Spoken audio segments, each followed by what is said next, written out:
पुरुषप्रधान संस्कृतीमध्ये आपलं स्त्रियांचं वर्चस्व जे आहे ते अजून सुद्धा ते त्यांनी सांगायचं आणि मांडोलवायचे. अच्छा. इथपर्यंतच. राजकारणात तुम्ही स्वतः कधीही स्वतःचे निर्णय कधी नाही घेऊ शकत. ते वरून सांगितलं जाते आणि ते केलं जाते.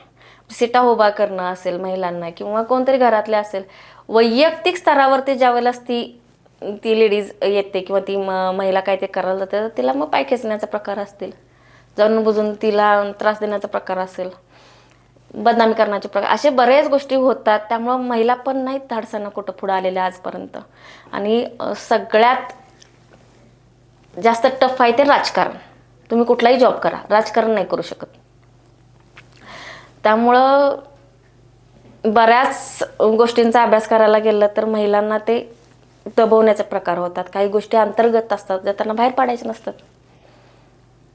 त्यामुळे आतापर्यंत शोभेची बाहुली अशी मस्त साडी पैठणी नेसणार, वरून पूर्ण दागिने वगैरे मडलेले, छान असं सजायचं, त्या खुर्चीत बसायचं, सह्या करायच्या, इतपतच झालेलं आहे.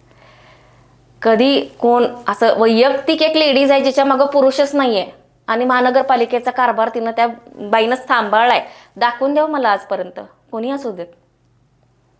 रणरागिणी तारा राणीने जसं संस्थान आपलं चालवलं ना एकटीनं, तशी कोण आहे महापौर किंवा नगरसेविका जिनं आपला प्रभाग न पुरुषाला हाताशी धरता चालवलाय?